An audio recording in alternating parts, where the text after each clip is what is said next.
Quando o Espírito Santo acende uma luz no seu coração, até as máscaras mais bonitas começam a cair. Você está pronto para enxergar a verdade? Você já sentiu que algo não estava certo, mesmo quando tudo parecia normal ao redor? Já sentiu um desconforto perto de alguém que sorri para você, mas cujo coração parece esconder uma tempestade? Há momentos em que o Espírito Santo sussurra à nossa alma: cuidado, nem todos que estão ao seu lado estão por você. Essa mensagem é para você que tem carregado uma dor silenciosa. Para você que sente que algo está errado, mas não sabe como explicar. Para você que ama, serve, ajuda, mas tem sido ferido em silêncio por alguém que se diz próximo. Hoje, com a luz da Palavra de Deus, vamos discernir o que os olhos naturais não podem ver. Porque Deus não quer que você ande enganado. Ele quer que você ande protegido. Este é o tempo de abrir os olhos espirituais, de entender os sinais, de romper com as armadilhas ocultas e viver em liberdade. Prepare o coração, porque o Espírito de Deus vai falar com você agora. Antes de começarmos, deixa um nos comentários se você quer ouvir a voz de Deus hoje. Curta o vídeo e se inscreva para não perder nenhuma mensagem abençoada. Primeiro sinal: quando o Espírito Santo revela o que os olhos não veem, há coisas que só o Espírito Santo pode revelar. Situações em que, aos olhos humanos, tudo parece normal, até mesmo afetuoso.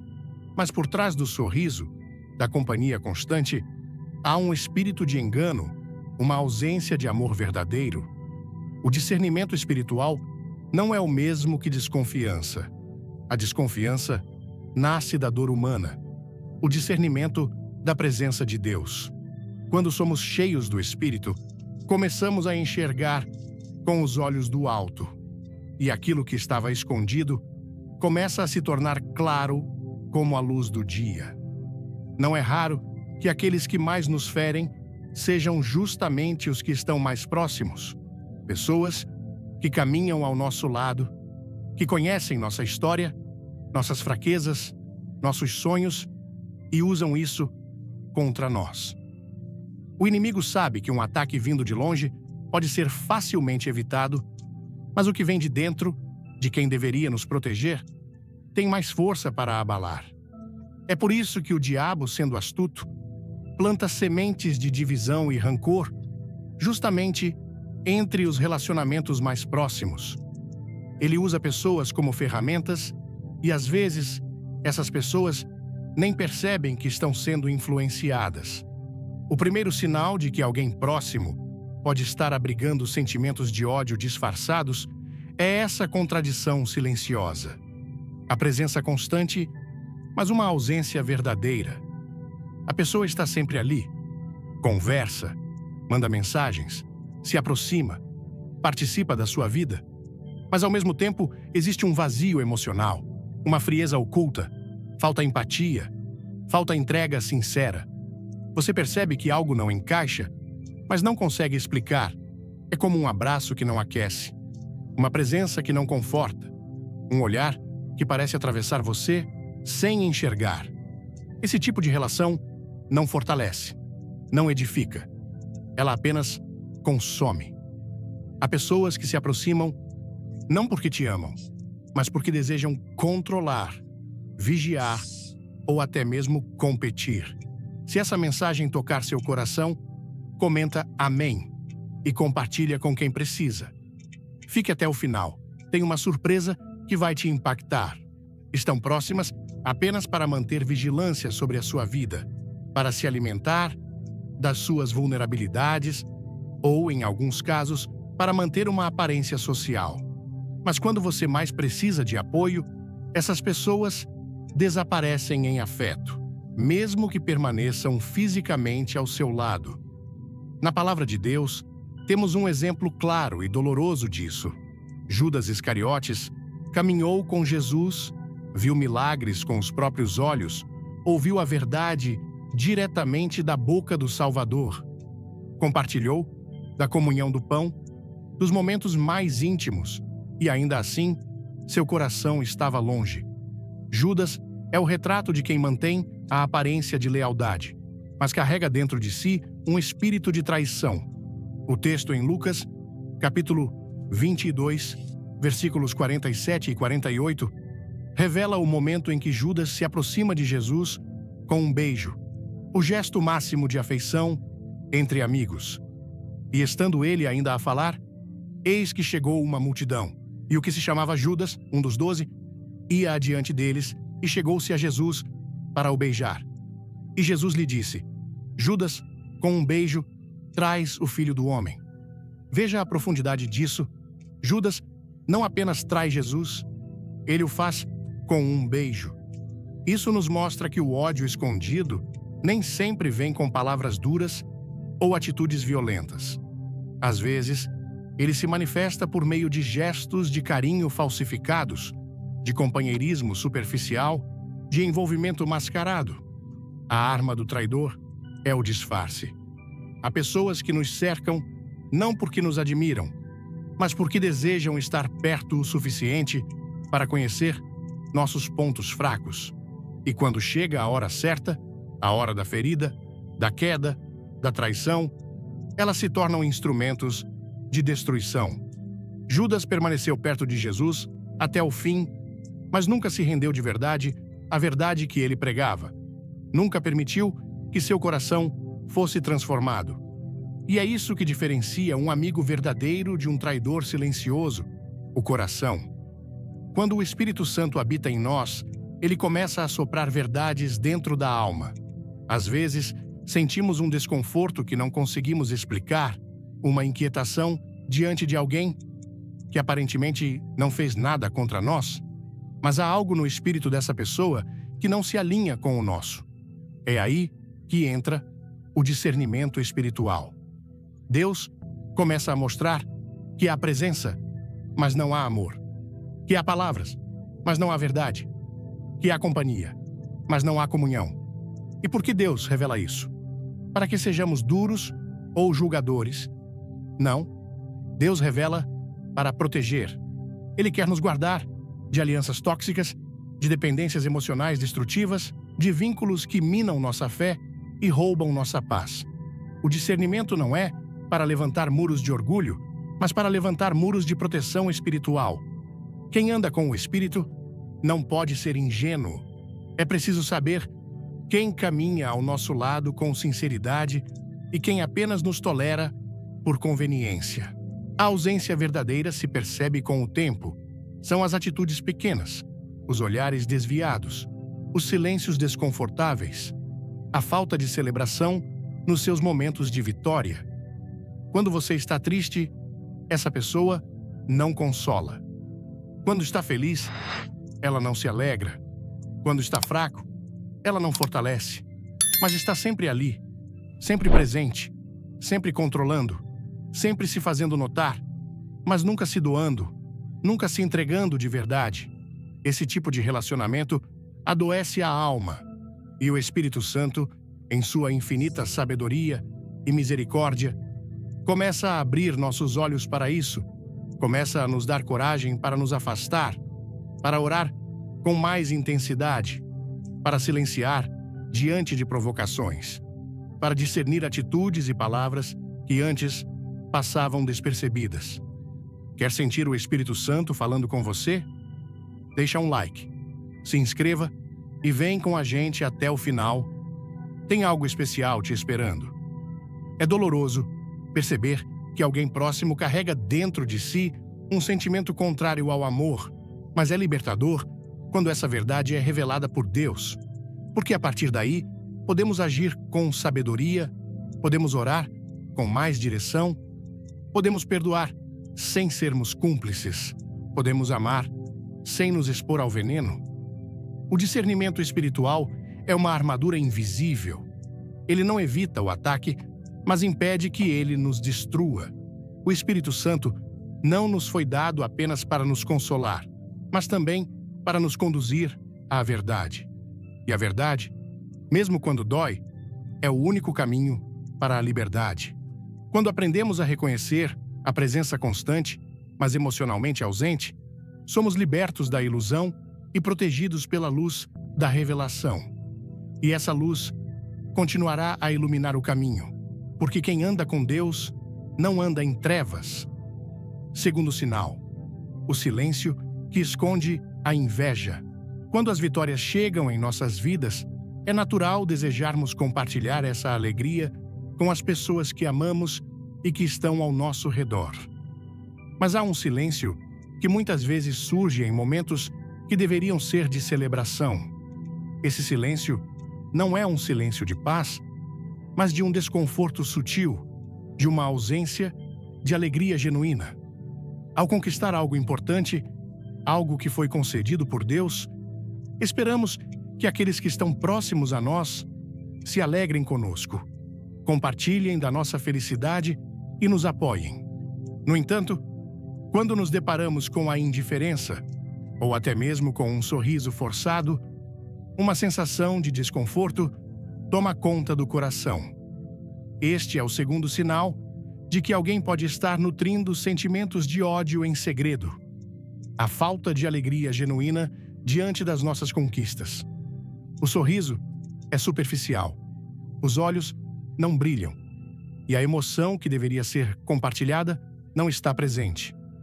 Ao contrário, há um peso no ar, uma sensação de que algo está errado, mesmo quando tudo parece estar certo.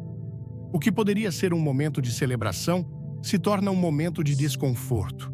A pessoa que deveria se alegrar com você parece mais desconfortável, como se sua bênção fosse um fardo para ela e não uma razão para gratidão.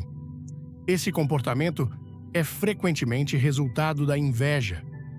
Não é que a pessoa odeie você por algo específico que tenha feito de errado.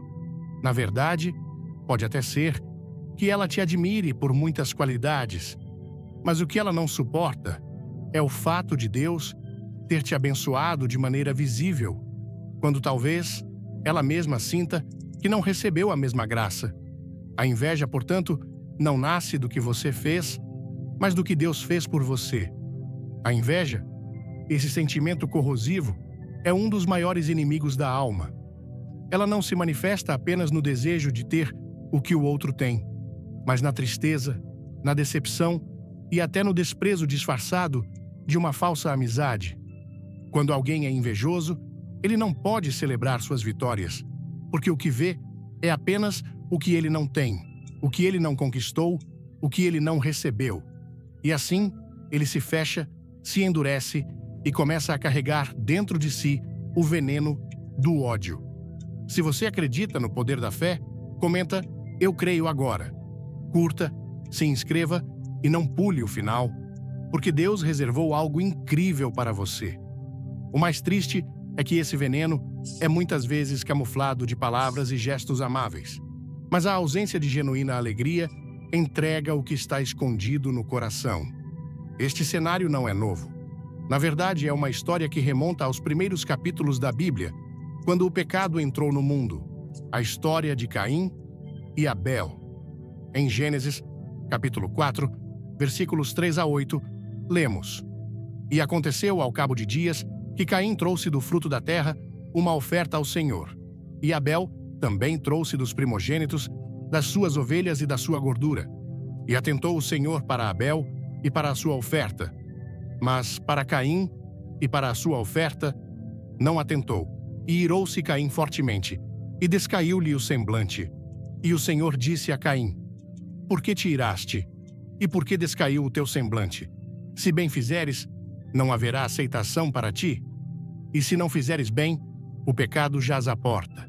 E para ti será o seu desejo, e sobre ele dominarás. E falou Caim com o seu irmão Abel. E sucedeu que, estando eles no campo, se levantou Caim contra o seu irmão Abel e o matou.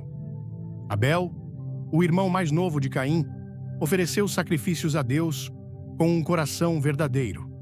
Caim, por outro lado, ofereceu as primícias de sua colheita, mas sem o mesmo espírito de fé e gratidão. O sacrifício de Abel foi aceito por Deus, mas o de Caim, não. Isso não aconteceu porque Abel era melhor, Mas porque a oferta de Caim não foi feita com o coração verdadeiro de adoração, o que acontece então? Caim, em vez de se corrigir e refletir sobre sua atitude, deixa que a inveja entre em seu coração. Ele não odeia Abel por causa de um mal que Abel tenha feito, mas porque Deus aceitou o sacrifício de Abel. A inveja de Caim não era uma resposta à bondade de Abel, mas ao favor de Deus sobre Abel. Quando o coração de Caim se encheu de inveja, ele se fechou para a oportunidade de mudança e para a correção que Deus oferecia. Deus tenta alertar Caim, dizendo-lhe que se ele se corrigir, seria aceito. Mas Caim já estava consumido pela inveja. A inveja, em sua essência, é o desejo secreto de ver a queda de alguém. O invejoso não quer apenas o que o outro tem, mas deseja que o outro perca o que já conquistou. A inveja gera um tipo de felicidade disfarçada na queda do outro. E é isso que vemos em Caim. Seu ódio e sua inveja o levam a uma tragédia. Ele não apenas sente raiva do irmão, mas o mata. Porque a inveja, se não controlada, leva à destruição. Esse é o perigo do silêncio que esconde a inveja. A pessoa invejosa não te ataca de imediato, mas planta uma semente de ressentimento e amargura dentro de si mesma. E no momento certo, essa semente vai germinar e se tornar uma árvore cheia de frutos amargos. O sorriso forçado é a máscara que esconde essa raiz de amargura. Ela não te deseja o mal explicitamente, mas a sua alma secretamente se alegra em ver sua luta e até mesmo o seu fracasso, pois isso confirma sua própria insatisfação com a vida. É aqui que entra a grande verdade do discernimento espiritual. Não podemos ignorar os sinais. Deixa seu nos comentários se está pronto para uma revelação. Compartilha, curte e fica até o fim. Tem um recado de Deus para você. Muitas vezes, o olhar superficial das coisas nos faz acreditar que tudo está bem, que a pessoa realmente se alegra com nossas vitórias. Mas o Espírito Santo, se tivermos os ouvidos atentos, nos mostrará a verdade por trás das máscaras. Ele nos alertará sobre o que está acontecendo no coração do outro para que possamos agir com sabedoria, não com desconfiança, mas com discernimento. O grande erro que muitos cometem é confiar cegamente na aparência, ignorando o que o Espírito revela. Deus, ao nos dar o discernimento, nos dá também a chance de nos proteger, de não nos expormos ao veneno da inveja, de não nos deixar aprisionar pela amargura que habita no coração de outros. E é por isso que a falta de alegria genuína nas vitórias alheias é um dos sinais mais claros de que algo não está bem. A inveja se esconde, mas a luz de Deus expõe o que está oculto. Quando percebemos que alguém ao nosso redor não pode se alegrar com nossas conquistas, é o momento de orarmos por essa pessoa, pedindo a Deus que abra seus olhos, que transforme seu coração e que faça brilhar sobre ela a luz da verdade e da liberdade.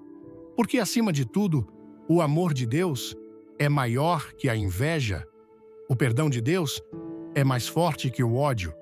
E quando buscamos viver na verdade, Deus transforma até os corações mais endurecidos. Terceiro sinal: palavras doces com intenções amargas. As palavras têm poder. Elas podem levantar ou destruir, podem curar ou ferir, podem motivar ou paralisar. Há uma maneira traiçoeira de o inimigo agir. Ele não usa palavras de ódio ou de afronta aberta. Ele se esconde atrás de elogios disfarçados e conselhos que enfraquecem sua fé. São palavras que, à primeira vista, parecem apoio, carinho e compreensão, mas na realidade estão cheias de veneno, destinadas a destruir a sua identidade em Cristo. O inimigo sabe que um ataque direto pode ser facilmente identificado e repelido, mas ele é astuto e conhece o poder da sedução verbal. Este é o terceiro sinal de que alguém próximo pode estar te manipulando com intenções amargas. elogios disfarçados e conselhos que enfraquecem sua fé. A pessoa pode até parecer que está do seu lado, oferecendo palavras de incentivo e apoio, mas, por baixo da superfície, o objetivo é enfraquecer sua convicção, minar sua confiança em Deus e afastá-lo do caminho certo.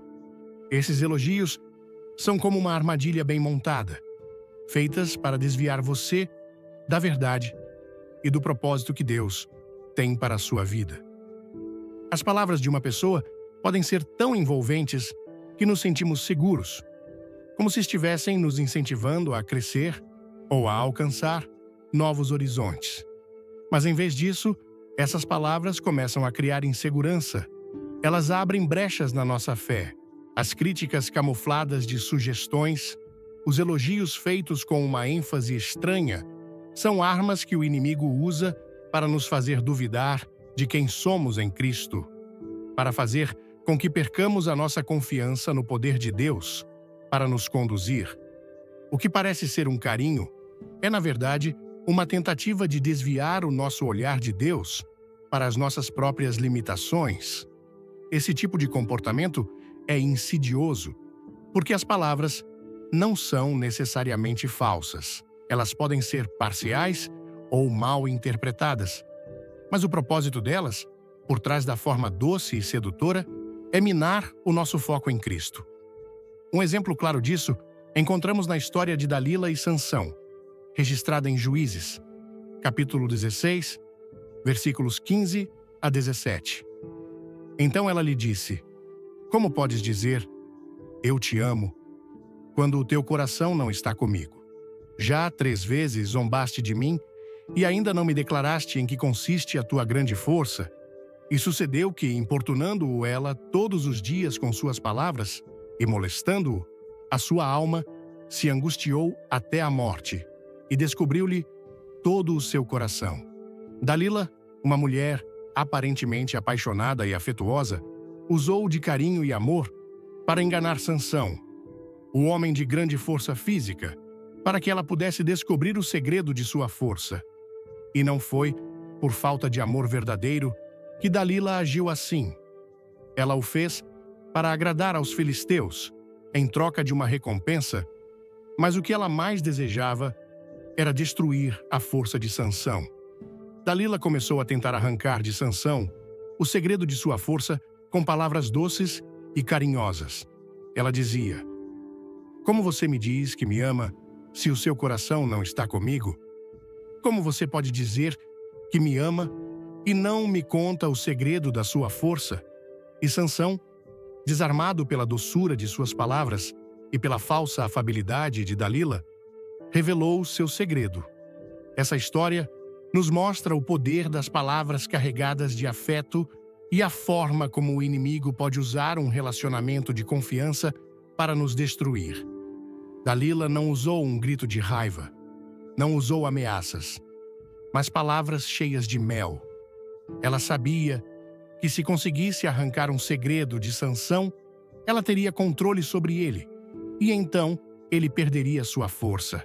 E o pior de tudo é que Sansão, mesmo sendo o homem mais forte fisicamente, estava vulnerável espiritualmente.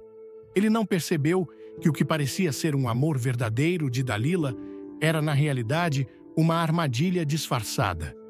Dalila usou palavras doces para arrancar de Sansão aquilo que ele mais prezava: sua força, sua capacidade de resistir e sua identidade como escolhido de Deus.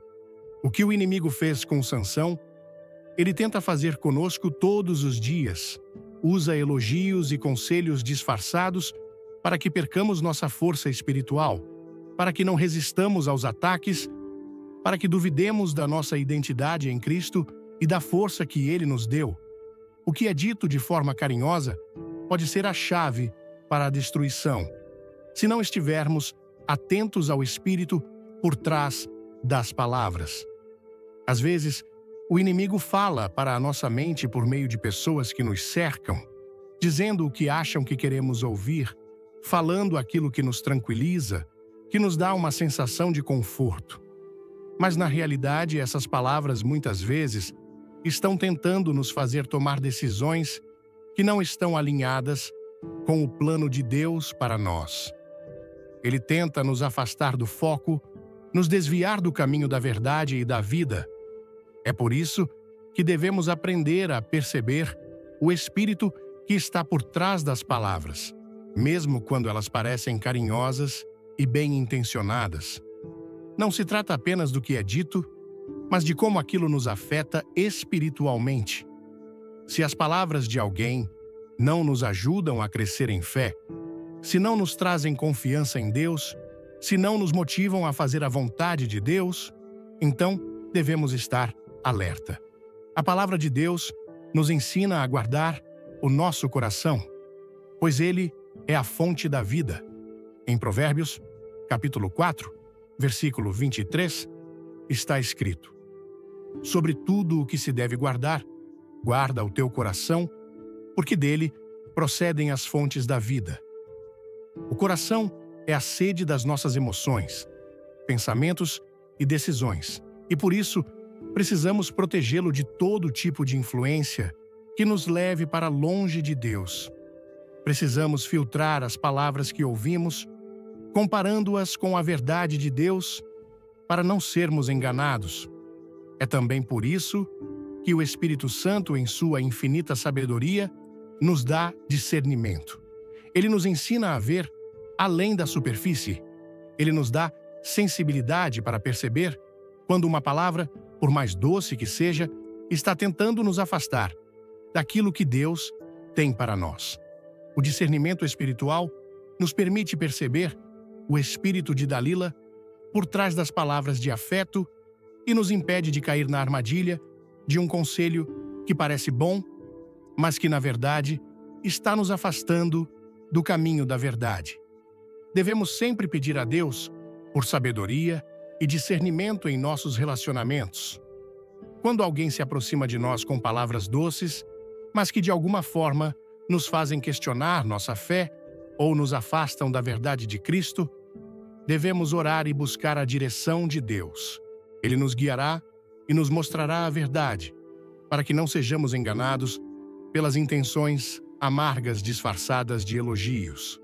O amor de Deus nunca nos leva ao engano. Quando Ele nos fala, Ele fala em verdade. Suas palavras edificam, fortalecem e orientam. Elas nunca têm o propósito de nos destruir, mas de nos fazer crescer em fé e confiança em seu poder. Por isso, ao discernirmos as palavras ao nosso redor, devemos lembrar que as palavras de Deus são aquelas que nos edificam e nos conduzem para mais perto de sua vontade e do seu propósito para a nossa vida. Quarto sinal: quando suas lutas viram o espetáculo. Existem momentos em nossa vida em que a dor e o sofrimento parecem ser observados por aqueles que, ao invés de nos oferecer apoio, se alimentam deles. Quando estamos lutando, quando estamos passando por dificuldades, há algo profundamente errado quando, ao invés de compaixão, encontramos nos olhos dos outros uma curiosidade disfarçada de preocupação. Quando nossas lutas se tornam um espetáculo para os outros, algo em nosso interior começa a perceber que estamos lidando com algo mais profundo e mais perigoso: o prazer secreto de ver alguém sofrer. Esse é o quarto sinal de que alguém próximo te odeia em segredo. A pessoa se alimenta do seu sofrimento, tem prazer em ver você tropeçando, vacilando, se perdendo no caminho, mesmo que diga o contrário. Não é raro encontrar pessoas que se aproximam de você em momentos de crise, não para te ajudar, mas para ver até onde você vai chegar. Elas não sentem a dor com você, não estão tocadas pela sua aflição. Ao contrário, a sua dor alimenta o ego delas. Elas observam de longe, com um olhar atento, esperando o momento exato para ver sua queda, e, ao mesmo tempo, disfarçam esse sentimento com palavras suaves, com um gesto aqui ou ali, fazendo você acreditar que estão se preocupando. Mas, no fundo, não se importam com a sua restauração, com o seu crescimento ou com a sua cura. O que elas realmente desejam é uma visão mais clara da sua luta, um espetáculo pessoal da sua queda, da sua dor. Elas sentem prazer em ver você sofrendo, mesmo quando não dizem uma palavra aberta sobre isso. Esse comportamento é perverso e insidioso, pois está disfarçado de preocupação. Mas é uma preocupação que não se traduz em ações que nos levantam ou nos fortalecem. Ela se expressa em palavras de lamento que não trazem solução, em um olhar vazio de esperança, em um comportamento que apenas consome e não constrói. O sofrimento se torna uma espécie de alimentação emocional para quem deseja ver o outro em desespero, porque isso, de algum modo, preenche o vazio do seu próprio coração. Esse sinal de inveja disfarçada é tão cruel, porque não há empatia genuína nas ações de quem deseja ver o outro sofrer. A dor não move o coração dessa pessoa para a compaixão. Pelo contrário, ela observa, espera e até sente uma estranha satisfação no fato de que o outro está tropeçando. O sofrimento do outro se torna uma maneira de validar algo dentro dela mesma. O pior é que muitas vezes essas pessoas estão tão próximas que nos fazem acreditar que são aliadas, que estão ao nosso lado, quando, na verdade, estão apenas esperando a próxima falha. A história de José e seus irmãos, narrada em Gênesis, capítulo 37, versículos 18 a 20, é um exemplo clássico de como o ódio disfarçado pode se manifestar dentro da própria família. E vendo-o de longe, antes que chegasse a eles, conspiraram contra ele para o matarem. E disseram um ao outro: Eis que lá vem o sonhador. Vinde, pois, agora, e matemo-lo, e lancemo-lo numa destas covas, e diremos: uma fera o devorou, e veremos o que será dos seus sonhos. José era amado por seu pai, Jacó, o que causava uma inveja profunda em seus irmãos. E José, sem saber da intensidade dessa inveja, teve sonhos de grandeza, sonhos em que ele se via governando enquanto seus irmãos se curvavam diante dele.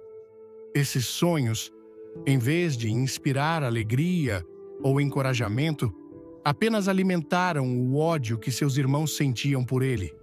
Eles não conseguiam ver, além do próprio ego, do próprio desejo de serem grandes, de não aceitarem a posição que Deus havia dado a José.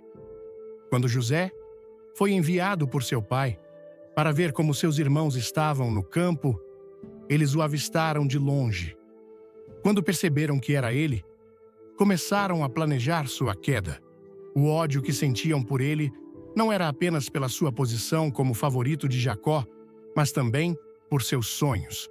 Eles o viam não como um irmão, mas como um obstáculo para seus próprios desejos. José não representava uma bênção para eles, mas uma ameaça. E isso, por mais difícil que seja de entender, é o que acontece com muitas pessoas que nos rodeiam. Elas não querem que alcancemos o que Deus tem para nós, porque temem que isso revele a falta de fé ou a falta de realização em suas próprias vidas. José foi jogado em um poço, e seus irmãos inicialmente queriam deixá-lo ali para morrer.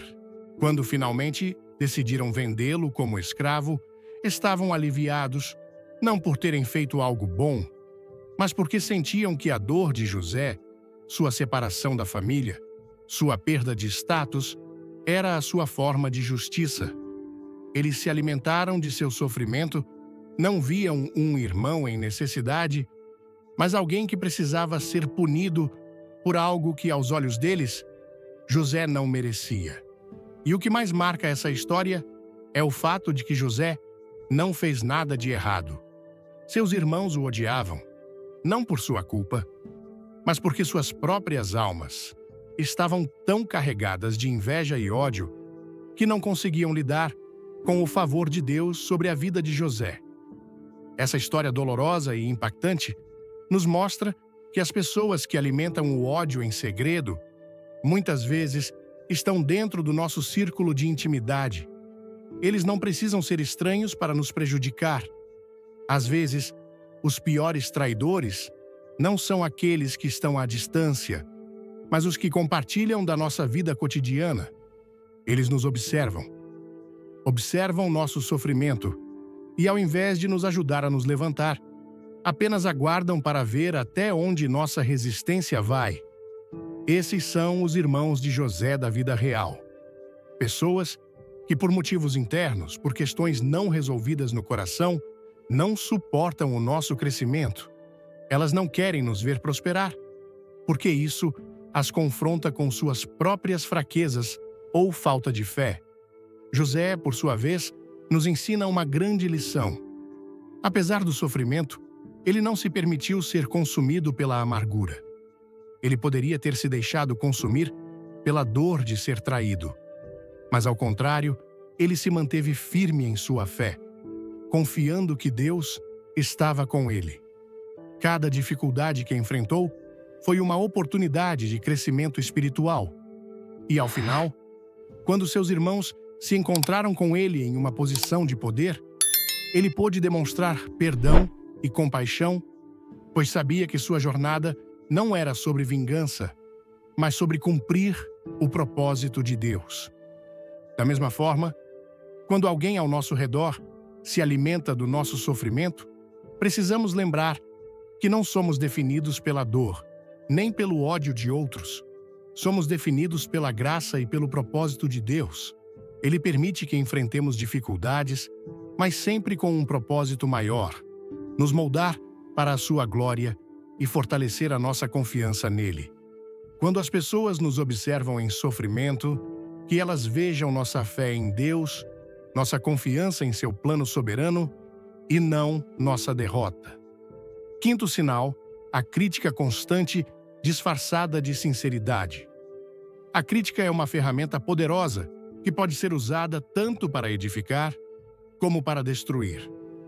Quando alguém realmente deseja o nosso bem, as críticas que nos faz visam nos corrigir com amor, nos motivar a crescer e a melhorar em áreas da nossa vida. No entanto, há um tipo de crítica que, embora pareça sincera, na verdade serve para minar nossa confiança, nos desmotivar e até nos confundir. Esse é o quinto sinal de que alguém pode estar nutrindo o ódio em segredo. Quem te critica o tempo inteiro, sem edificar, sob o pretexto de ser sincero ou abrir seus olhos. Essas críticas não têm como objetivo o nosso crescimento ou o nosso aperfeiçoamento. Elas não são palavras de correção que, com amor, nos orientam para algo melhor. Pelo contrário, elas apenas nos diminuem, nos desmotivam e nos confundem. O crítico disfarçado de amigo ou conselheiro sempre tenta se apresentar como alguém que está apenas abrindo nossos olhos, como se fosse o único capaz de enxergar os erros que precisamos corrigir. Esse tipo de crítica pode surgir em qualquer lugar, na família, entre amigos, no ambiente de trabalho, mas sempre terá a mesma característica. Ela não constrói, ela destrói. E o mais traiçoeiro de tudo isso é que, em muitos casos, a pessoa que nos critica vai alegar que está sendo sincera, que está apenas tentando nos ajudar a ser melhores. A crítica constante e destrutiva tem o poder de paralisar qualquer sonho, qualquer visão que Deus tenha colocado em nossos corações. Ela tenta apagar a chama da fé e da confiança em nosso chamado, fazendo-nos duvidar de nossa capacidade de cumprir o propósito que Deus tem para nós. Essa crítica não é baseada em uma preocupação genuína com o nosso bem-estar, mas sim no desejo oculto de nos ver cair, nos ver fraquejar, e o inimigo, em sua astúcia, usa esse tipo de crítica como uma das armas mais eficazes para nos desviar do caminho que Deus traçou para nós. Vemos um exemplo claro disso na história de Eliabe e Davi, em 1 Samuel, capítulo 17, versículo 28. E ouvindo Eliabe, seu irmão mais velho, falar àqueles homens, acendeu-se em ira contra Davi e disse: Por que vieste aqui? E com quem deixaste aquelas poucas ovelhas no deserto? Eu conheço a tua presunção e a maldade do teu coração, pois vieste para ver a batalha. Davi, ainda jovem, estava em um momento decisivo da sua vida. Ele se preparava para enfrentar Golias, o gigante que desafiava todo o exército de Israel. Mas, antes de entrar em batalha, ele se depara com a crítica de Eliabe, seu irmão mais velho, que tenta desmotivá-lo, questionando sua motivação, sua posição e até mesmo suas capacidades. A crítica de Eliabe não tinha a intenção de ajudar Davi a melhorar. Ela não apontava para alguma falha de caráter ou de preparo, mas sim para diminuir o que Deus estava fazendo na vida de Davi. Eliabe não estava interessado em edificar Davi. Ele estava interessado em minar a confiança de Davi e desviar seu foco. Esse é o poder das críticas destrutivas. Elas tentam apagar o chamado divino, usando palavras de derrota para nos fazer acreditar que somos incapazes de realizar aquilo que Deus tem para nós. O que Eliabe não entendia era que Davi não estava lutando contra um gigante por sua própria força, mas pela força do Senhor. Ele sabia que o Senhor o havia capacitado para enfrentar aquele desafio. E sua confiança não estava em sua habilidade ou experiência, mas na promessa de que Deus estaria com ele. O erro de Eliabe foi não ver com os olhos da fé. Ele não entendia o que Deus estava fazendo em Davi, porque sua visão estava turvada pelo orgulho e pela inveja.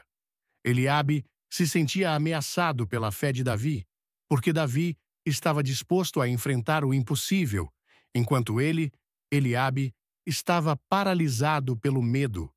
E nesse momento, a crítica não foi dada com a intenção de ajudar Davi, mas para tentar impedi-lo de cumprir o propósito de Deus para sua vida. É assim que o inimigo age muitas vezes, dentro de casa, entre amigos e até mesmo entre irmãos em Cristo. Ele usa palavras de derrota disfarçadas de preocupação. Ele levanta pessoas ao nosso redor para que, com críticas constantes, tentem abalar nossa confiança, fazendo-nos duvidar do plano de Deus. O inimigo sabe que se ele conseguir semear a dúvida, a insegurança e o medo, nós paralisaremos a nossa fé. Ele quer que duvidemos das nossas capacidades e do nosso chamado. Ele quer que olhemos para os gigantes da vida e sintamos que somos pequenos demais para enfrentá-los. Porém, assim como Davi, devemos aprender a não nos deixar abalar pelas palavras daqueles que, por inveja ou orgulho, tentam nos desmotivar. Davi não se deixou influenciar pelas palavras de Eliabe. Ele não perdeu seu foco porque sabia em quem confiava. E mais importante ainda, sabia que estava fazendo a vontade de Deus. A crítica que Davi recebeu não veio de um lugar de amor, mas de um coração cheio de orgulho e inveja. Eliabe não queria o bem de Davi. Ele queria que Davi desistisse, que ele retrocedesse diante de Golias, como todo o exército de Israel fazia. Por isso, é essencial que aprendamos a discernir o espírito por trás das críticas. Nem toda crítica vem com o desejo de nos corrigir ou nos ajudar. Algumas críticas vêm para nos minar, para nos fazer duvidar de nossa identidade em Cristo e do propósito que Deus tem para nossas vidas. O inimigo sabe que as palavras têm poder, e ele usa as críticas para tentar destruir nossa confiança, nos afastar da visão de Deus e nos fazer crer que somos incapazes de enfrentar os gigantes da vida. Quando alguém se levanta contra nós com críticas destrutivas, devemos fazer o que Davi fez: não responder com raiva, mas com fé e confiança em Deus. Davi não deu ouvidos às críticas de Eliabe. Ele se manteve firme naquilo que Deus havia colocado em seu coração. Ele sabia que o gigante Golias seria derrotado não pela sua força, mas pelo poder de Deus que estava com ele. E assim como Davi, devemos confiar que as críticas não têm poder sobre quem Deus diz que somos. Nosso valor e nossa força vêm de Deus, e Ele é maior do que qualquer crítica que o inimigo possa tentar levantar contra nós. A lição é clara. Não deixe que a crítica destrutiva do homem roube sua confiança no propósito divino. Se você está sendo criticado, lembre-se de que a única voz que realmente importa é a voz de Deus. E Ele já te chamou para vencer? Não permita que as críticas te paralisem. Levante-se com fé, como Davi fez, e vá enfrentar o seu Golias. Deus estará com você. Sexto sinal: a manipulação emocional que tenta te controlar. Quando alguém tenta controlar emocionalmente outra pessoa, uma das formas mais sutis de manipulação é fazer com que a vítima se sinta culpada por algo que não fez. Essa manipulação emocional é extremamente eficaz porque desestabiliza a pessoa emocionalmente, fazendo-a duvidar de si mesma e até mesmo aceitar responsabilidades que não são suas. Este é o sexto sinal de que alguém pode estar te odiando em segredo. A pessoa te culpa, te faz sentir errado por coisas que você nem fez. A manipulação emocional envolve um tom de vitimismo, no qual a pessoa tenta fazer você acreditar que está fazendo algo de errado, mesmo quando você está apenas vivendo a sua vida e buscando o melhor para todos ao seu redor. Quando alguém que está ao seu lado tenta constantemente jogar a culpa em você, isso gera um desequilíbrio emocional profundo. A vítima começa a se questionar, a sentir que é sempre a culpada, que está errando, mesmo quando a situação não justifica isso. Esse tipo de comportamento desvia o foco das verdadeiras responsabilidades e distorce a realidade, criando um ambiente onde a pessoa manipulada vive em constante dúvida e confusão. O objetivo dessa manipulação é, claro, prender emocionalmente a vítima, tornando-a dependente da aprovação e das expectativas da pessoa manipuladora, gerando um controle silencioso sobre suas ações e decisões. Esse tipo de abuso psicológico, por mais sorrateiro que seja, é um dos maiores sinais de que alguém está tentando sabotar sua paz, seu equilíbrio emocional e sua caminhada em Cristo. Quando o ódio está disfarçado de carinho ou amizade, ele começa a se infiltrar nas relações por meio de acusações injustas e manipulação emocional. E o pior de tudo isso é que muitas vezes a pessoa manipuladora se coloca na posição de vítima, fazendo com que a outra parte sinta-se culpada e responsável por seu sofrimento. Esse tipo de manipulação não é apenas cruel, mas também destrutivo, pois faz com que a vítima se sinta emocionalmente esgotada e incapaz de tomar decisões sem a aprovação do manipulador. Uma história bíblica que ilustra perfeitamente esse tipo de manipulação emocional é a de Herodias e João Batista, em Marcos, capítulo 6, versículos 17 a 18. Porque o mesmo Herodes, mandando prender João, o segurou no cárcere, por causa de Herodias, mulher de seu irmão Filipe, porquanto ele a tomara por mulher. Pois João dizia a Herodes: não te é lícito possuir a mulher de teu irmão. Herodias, esposa de Herodes, odiava João Batista porque ele havia confrontado o casamento deles. João, como profeta de Deus, denunciou o pecado de Herodes, dizendo-lhe que ele não deveria estar com Herodias, sua cunhada. Esse confronto com a verdade era algo insuportável para Herodias, e ela começou a tramar contra João, buscando silenciá-lo a todo custo. Herodias não conseguia lidar com a verdade de Deus que João pregava. Então, ela se voltou contra ele de maneira ardilosa. Herodias manipulou a situação ao ponto de convencer sua filha, Salomé, a dançar para Herodes, com a promessa de dar-lhe o que ela pedisse. Quando Salomé pediu a cabeça de João Batista, Herodias obteve o que desejava. Ela não apenas quis calar a voz profética de João, mas também usou as emoções de sua filha e o poder de Herodes para fazer algo extremamente cruel e injusto, prendendo a verdade e distorcendo a realidade em nome de um desejo egoísta. Esse tipo de manipulação emocional é um reflexo de como o ódio muitas vezes se esconde atrás do desejo de controle. Herodias não queria apenas que João fosse silenciado. Ela queria controlar a narrativa e evitar que a verdade a confrontasse. Ela usou o poder e a influência para obter o que queria, sem se importar com as consequências para os outros. O ódio de Herodias por João foi alimentado pelo desejo de que a verdade fosse abafada. E esse tipo de manipulação emocional é um exemplo claro de como as relações podem ser distorcidas e usadas para atingir fins egoístas. Quando estamos em situações em que somos emocionalmente manipulados, é importante compreender que o amor verdadeiro liberta, enquanto o falso afeto prende, manipula e distorce a verdade. O amor de Deus nunca nos prende em uma rede de culpa ou confusão emocional. O amor de Deus nos liberta, nos dá clareza, nos traz paz. Quando alguém usa palavras de carinho ou afeto para nos fazer sentir responsáveis por algo que não fizemos, isso é um reflexo do egoísmo humano, e não do amor genuíno que deve caracterizar as relações. O verdadeiro amor não cria ambientes de culpa ou desconfiança.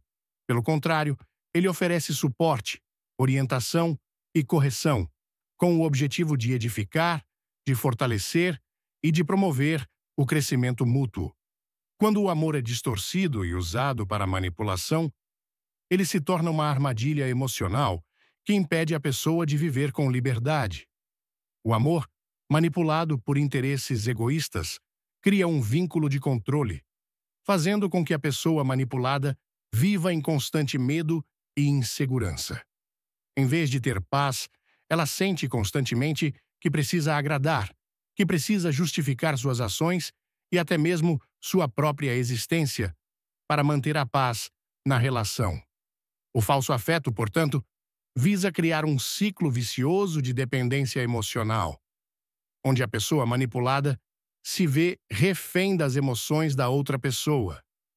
Isso pode ser devastador, porque quem está sendo manipulado perde sua própria identidade, sua liberdade e, muitas vezes, sua conexão com a verdade de Deus.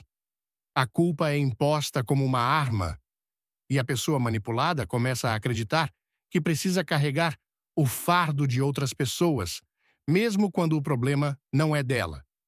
Por isso, é fundamental que, quando nos deparamos com manipulações emocionais, busquemos discernir o que está por trás do comportamento da outra pessoa. O Espírito Santo nos guia e nos ajuda a ver a verdade. Devemos aprender a não aceitar a culpa que não é nossa. Se alguém está tentando manipular nossas emoções, devemos orar por discernimento. Pedir a Deus que nos liberte dessa prisão emocional e nos ajude a manter nossa paz e nossa confiança nele. O amor de Deus nunca busca nos controlar, mas nos dá liberdade. Ele nos chama a viver em verdade, a ser livres de todo tipo de manipulação que tente nos afastar dele. Assim como João Batista não se deixou abalar pela manipulação de Herodias e Herodes, nós também precisamos aprender a manter nossa fé e nossa integridade em meio à manipulação emocional. Quando estamos firmes na verdade de Deus, nada pode nos desviar de seu propósito. Mesmo que outros tentem nos manipular, podemos confiar que Deus é quem nos guia. E Ele nunca permitirá que o controle do inimigo tenha a última palavra sobre nossa vida. A verdade de Deus é maior que qualquer manipulação humana, e é ela que nos liberta e nos fortalece para viver em sua paz. Sétimo sinal: quando a presença da luz revela as trevas escondidas. Quando caminhamos em Cristo, algo profundo acontece. Nossa presença começa a afetar aqueles ao nosso redor de uma maneira que não podemos controlar nem prever. O que parece ser uma reação despropositada, uma sensação de desconforto inexplicável, muitas vezes é um reflexo do que está acontecendo nas profundezas do espírito da outra pessoa. O sétimo sinal de que alguém pode estar te odiando em segredo é simples, mas profundo. Você incomoda a pessoa sem motivo aparente.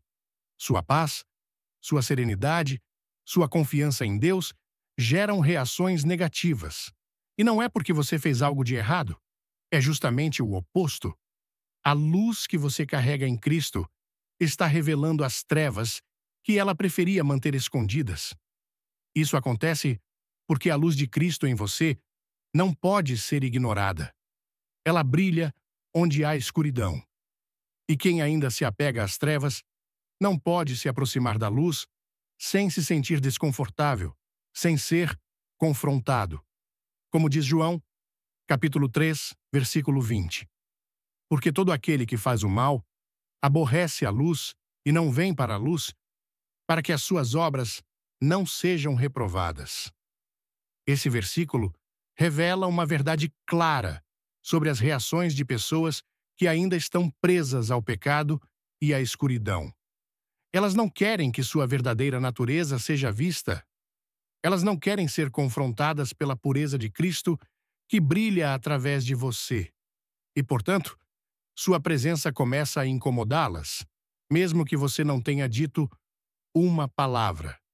Essa é a razão pela qual muitas vezes você pode estar simplesmente vivendo sua vida em Cristo, sem intenção de ferir ninguém, mas ainda assim sentir que sua paz provoca uma reação negativa.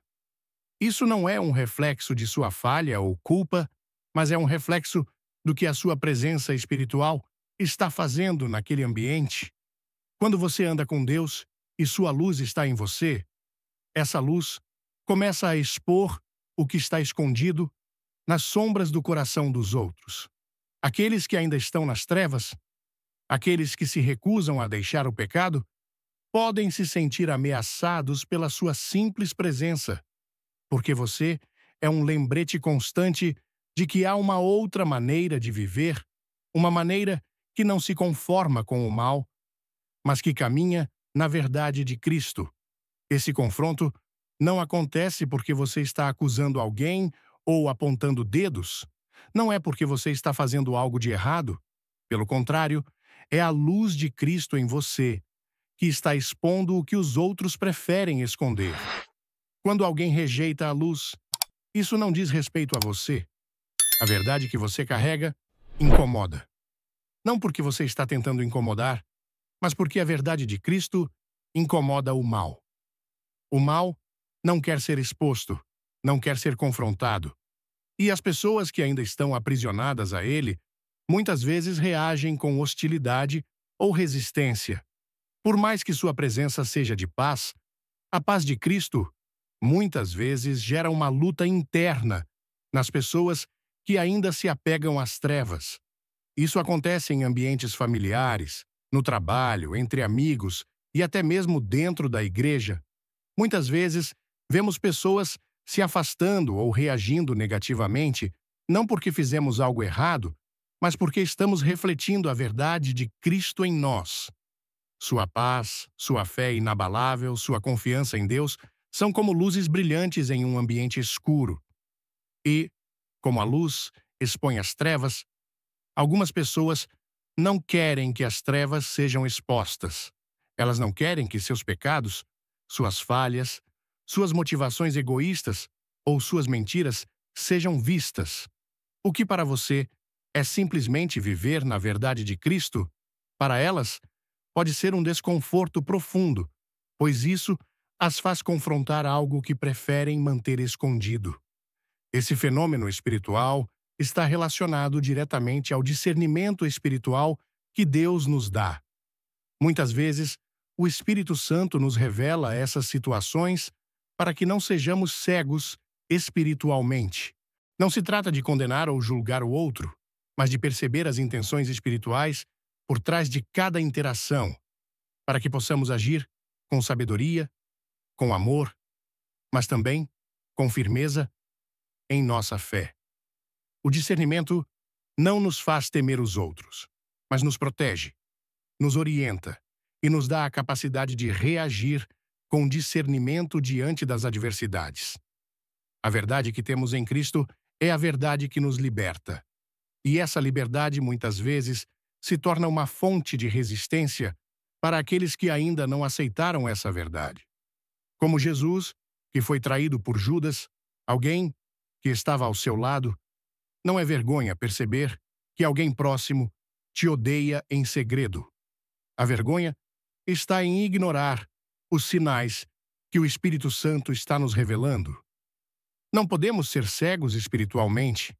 Devemos estar alertas para os sinais, discernindo a presença do mal, mas não temendo, porque a verdade de Cristo nos fortalece e nos capacita a agir com sabedoria.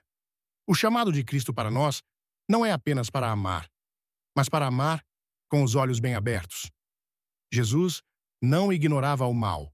Ele o confrontava com a verdade. O amor verdadeiro não aceita a manipulação, não ignora o pecado, não permite que o ódio disfarçado envenene a alma. O amor de Cristo é uma luz que brilha nas trevas, e essa luz não tem medo das trevas, porque a luz sempre vence as trevas.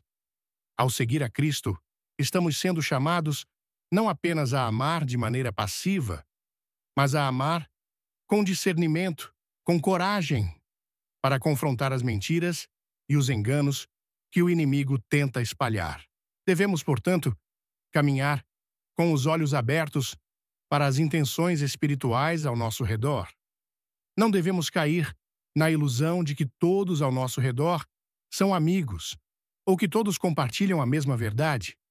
O discernimento espiritual nos ajuda a distinguir os que estão conosco de coração e os que estão se escondendo nas sombras, disfarçando suas intenções. Jesus nos ensina a não ignorar o mal, mas a amá-lo e a orar por aqueles que ainda estão nas trevas, buscando a salvação. Em 2 Timóteo, capítulo 4, versículos 3 e 4, está escrito: Porque virá tempo em que não suportarão a sã doutrina, mas tendo comichão nos ouvidos, amontoarão para si doutores conforme as suas próprias concupiscências e desviarão os ouvidos da verdade, voltando às fábulas.